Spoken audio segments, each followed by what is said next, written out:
Halo semuanya, perkenalkan nama saya Katarina Elisa Naven, NIM 2103030094, Prodi Sosiologi kelas 1C. Di sini saya akan mereview buku Miriam Budiarjo bab 7 tentang hak-hak asasi manusia. Hak-hak asasi manusia disingkat dengan HAM adalah sebuah konsep hukum normatif yang menyatakan bahwa manusia memiliki hak yang melekat pada dirinya karena ia adalah seorang manusia. Namun pada bab ini membahas tentang perkembangan hak asasi manusia di Eropa. Di Eropa Barat, pemikiran mengenai hak asasi manusia berawal dari abad ke-17 dengan timbulnya konsep hukum alam serta hak-hak alam. Akan tetapi sebenarnya beberapa abad sebelumnya, yaitu pada zaman pertengahan, masalah hak asasi manusia sudah mulai mencuat di Inggris. Pada abad ke-17 dan ke-18, pemikiran mengenai hak asasi manusia maju dengan pesat. Golongan menengah yang mulai bangkit ingin agar kepatuhan masyarakat pada raja mempunyai dasar yang rasional. Yang dicita-citakan ialah suatu hubungan antara raja dan rakyat berdasarkan suatu kontrak sesuai dengan suasana perdagangan yang sedang berkembang di Eropa Barat. Dalam keadaan alam, semua manusia sama martabatnya, tunduk kepada hukum alam dan memiliki hak-hak alam. Akan tetapi, pada suatu saat manusia mengembangkan rasionya atau akal sehat dan sampai pada kesimpulan bahwa untuk menjamin terlaksananya hak-hak itu, keadaan alam perlu ditinggalkan dan diganti dengan kehidupan bernegara berdasarkan suatu kontrak sosial antara penguasa dan masyarakat. Yang ini dinamakan dengan teori kontrak sosial. Yang paling tegas merumuskan hak-hak alam itu ialah John Locke, yaitu hak atas hidup, kebebasan, dan kepemikiran. Yang paling tegas merumuskan hak-hak alam itu ialah John Locke, yaitu hak atas hidup, kebebasan, dan kepemilikan, serta pemikiran bahwa pengusaha harus memerintah dengan persetujuan rakyat. Filsuf Prancis Montesquieu lebih menekankan perlunya pembagian kekuasaan sebagai sarana menjamin hak-hak itu, suatu sistem yang kemudian dikenal dengan istilah trias politica. Hak asasi manusia pada tahap itu masih terbatas pada hak di bidang politik seperti hak dan kebebasan atas kesamaan dan hak menyatakan pendapat. Hak-hak ini dicantumkan dalam beberapa piagam. Di Inggris, hak itu diundangkan dalam Undang-Undang Hak yang diterima 1 tahun sesudah parlemen berhasil mengusir Raja James II dan mengundang putrinya Mary beserta suaminya, William of Orange, untuk menduduki takhta kerajaan. Hak-hak ini dirumuskan tidak boleh dilanggar oleh raja siapapun. Dalam perkembangan berikutnya, terjadi perubahan dalam pemikiran mengenai hak asasi manusia, antara lain karena terjadinya depresi besar sekitar tahun 1929 hingga 1934 yang melanda sebagian besar dunia. Depresi ini yang dimulai Amerika dan kemudian menjelajahi ke hampir seluruh dunia dan berdampak luas.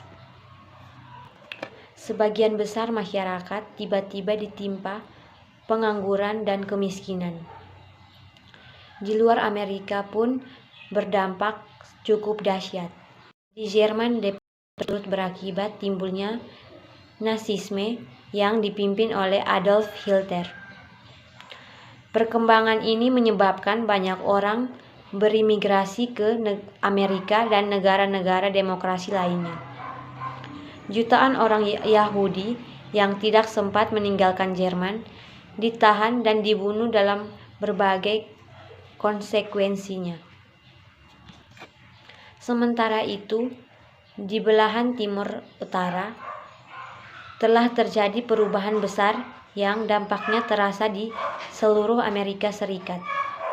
Di Rusia pada tahun 1917 telah terjadi revolusi menentang kekuasaan Tsar.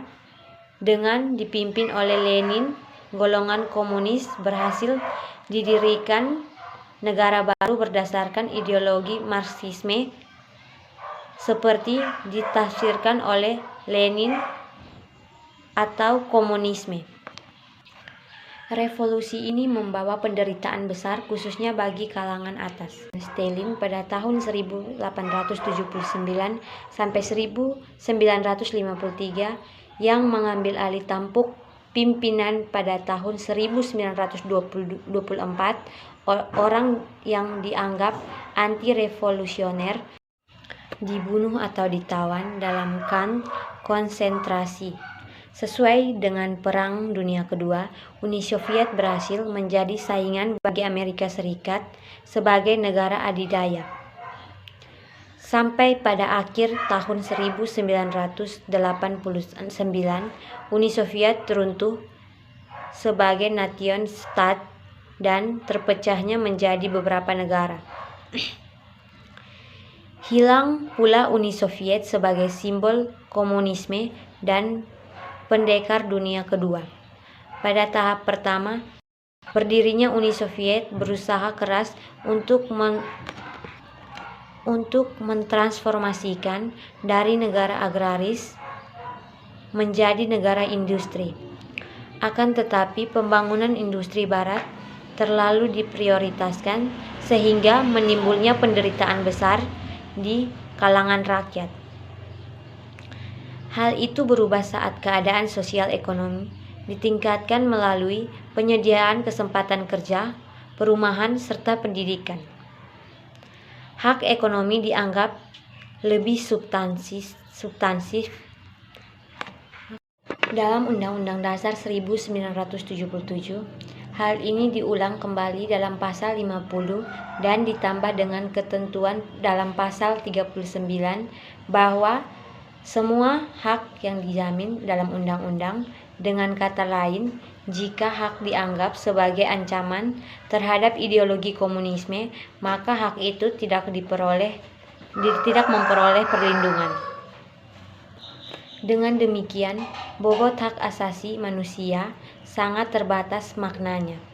Sebagai akibatnya, Uni Soviet pada masa lalu selalu dikecam sebagai negara pelanggar hak asasi manusia yang termasuk paling besar. Pandangan ini berubah secara radikal sesuai terjadinya perpecahan dalam dunia komunis Eropa Timur pada tahun 1989. Seusai Perang Dunia Kedua, timbullah keinginan untuk merumuskan hak asasi yang diakui seluruh dunia sebagai standar universal bagi perilaku manusia. Usaha pertama ke arah standar setting ini dimulai oleh Komisi Hak Asasi Manusia yang didirikan PBB pada tahun 1946 dalam sidang Komisi Hak Asasi Manusia kedua. Jenis hak asasi manusia dimasukkan sebagai hasil kompromi antara negara-negara barat dan antar negara lainnya. Dua komponen internasional tahap kedua yang ditempuh oleh Komisi Hak Asasi PBB adalah menyusun suatu yang lebih mengikat, deklarasi belaka.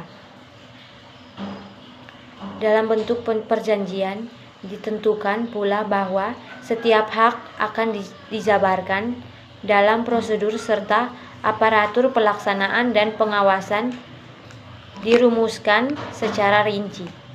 Juga diputuskan untuk menyusun dua perjanjian, yakni yang pertama mencakup hak-hak politik dan sipil, dan yang kedua meliputi hak ekonomi, sosial, dan budaya. Di luar PBB, berperannya OPEC di bidang keminyakan dunia pada dasawarsa 1970-an telah turut mendorong kebangkitan negara-negara berkembang di forum PBB, sehingga berhasil memberi perspektif baru pada perdebatan itu.